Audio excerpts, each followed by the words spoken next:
Hi, I'm Yasmin Fernandes and I welcome you to my world of cooking in What's Cooking Man? To choose your subtitles, go to the upper right hand corner to the setting button and switch on the captions and choose your language. Hi everyone, today we are going to make delicious mutton roast and we are going to serve it with crispy potatoes and some stir-fried vegetables. Really healthy and nice and very tasty. So let's get on with the ingredients.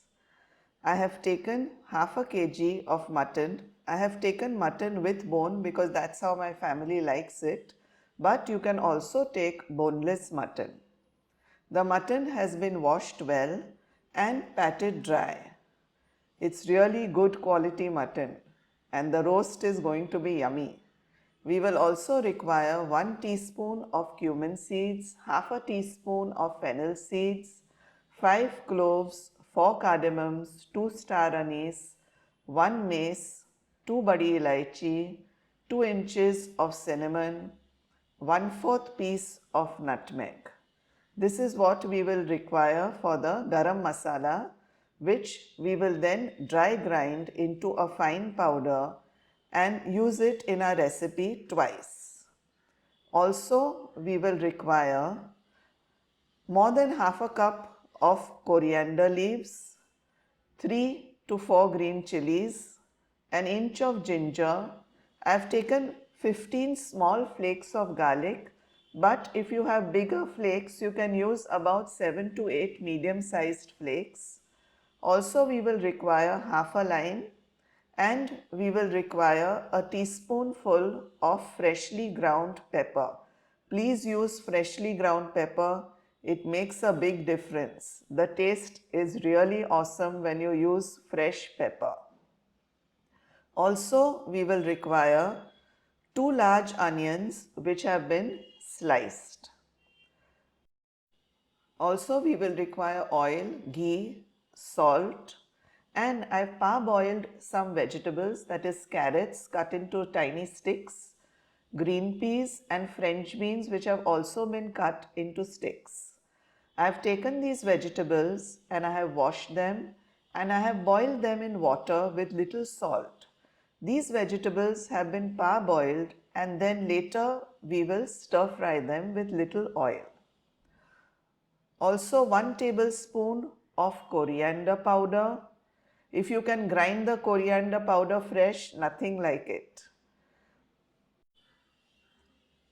Also, I have taken 2 large potatoes which I had cut into cubes and then parboiled the potatoes, drained the water, and to these potatoes I added 2 tablespoons of corn flour, mixed it well, and now we'll be deep frying these potatoes to make the chips. I have also shown the method to make these potatoes in my roast chicken recipe. So please do refer to that if you need to see the procedure.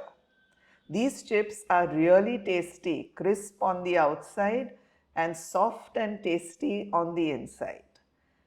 Also, we will require some Kashmiri chilies, around 3 or 4, which we will be putting into the cooker whilst cooking the mutton. Now, let's grind the wet masala, that is for the marination of the mutton.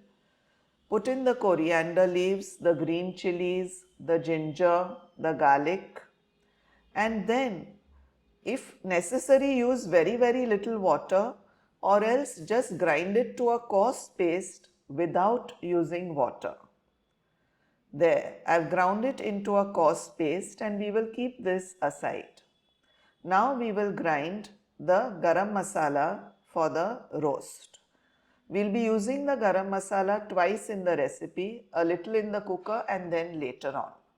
So let's grind it to a powder. It need not be a very fine powder and keep it aside. Now let's marinate the mutton. Put in salt to taste. I've put in around more than a teaspoon and then add the green masala which we had ground into a coarse paste. Also add in about a teaspoonful of freshly ground pepper and squeeze some lime. I have taken half a lime and now massage the masala and the mutton nicely, and then we'll be covering it and keeping it aside for about half an hour to 1 hour. So let's cover it and keep the mutton aside.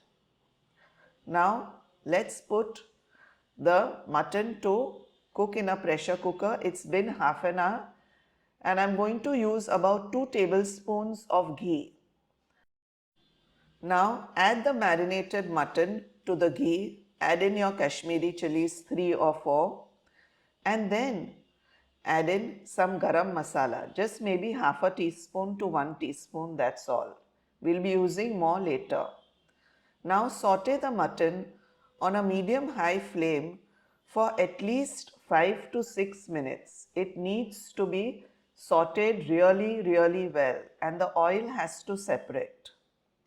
Can you see the oil is beginning to separate? Now at this stage, I am going to add in about 1.5 cups of water and then give it a stir. Now close the cooker, put on the whistle, and we'll be pressure cooking for 4 whistles and then 15-20 minutes on low. Whilst the mutton is being pressure cooked, we will fry our chips. The chips have been well coated with corn flour, and on a nice medium-high flame, we will fry our chips till they are nice and golden brown. That is absolutely crispy and crunchy on the outside, as you can see, and nice and soft inside. Just look at that. Isn't it really delicious? I would love to have these chips just like that too.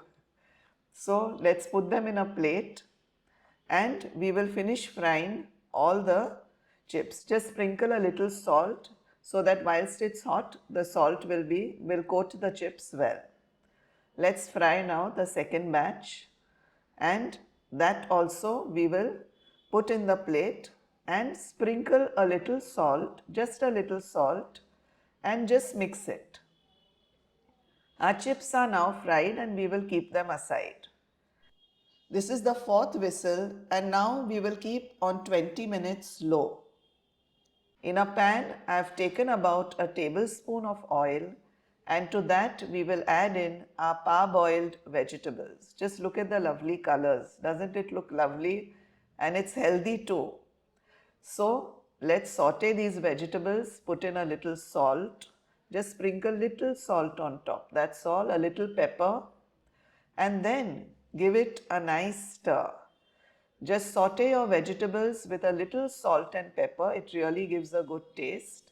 And then take them aside in a bowl and keep the bowl aside. Our cooker also will have now cooled and it's time to open the cooker. So take off the whistle, open the lid, and as you can see, there is still a little water left in the gravy. But don't worry, we need this water. We will allow the stock to boil off with the onions later. In the same pan, I have now taken 2 tablespoons of oil and we will add our sliced onions. We will saute the onions till they turn translucent. Also, we will be adding salt to the onions. Just a little salt and then saute it, and once the onions are translucent, you can empty the mutton along with the gravy into the onions. Just now it seems like there's a lot of gravy, but don't worry, soon it will evaporate and we will get the consistency that we desire. This roast is so delicious, believe me, you will really enjoy it. Do share it with your family and friends, and of course do like, share, subscribe. Throw in the coriander powder at this stage, the 1 tablespoon, and also we will put in the garam masala, but a little later. Now stir everything well and allow the stock to evaporate a little. We don't need to cover, the mutton is already well cooked. so you need not cover the pan and cook. Also, we will add in 2 teaspoons of garam masala, which we had prepared earlier in the grinder. And our mutton is now ready to serve. Just look at that. It's so delicious. You can even put this mutton in a nice sandwich and enjoy it. So let's plate. Put in a generous helping of nice, succulent, soft and tender meat pieces which have a slight bite to them. It's just perfect. The meat is cooked really perfect. Now, once you have put in all the lovely mutton pieces, no roast is complete without the potatoes and the vegetables. Also, pour in a nice generous amount of gravy on top. Keep the roast a little thick because that's how it tastes really wonderful. Now, let's put in our healthy vegetables, which are so colorful and delicious. They are really lovely. And of course, don't forget the star, that is the crunchy and crispy potatoes, which everybody just enjoys a lot. I hope you all have enjoyed watching this recipe. I have really enjoyed making this recipe for you all. It's one of my favorite recipes and it's really, really delicious. Believe me, this is a must try. Do try this recipe and let me know in the comments. Thank you for watching.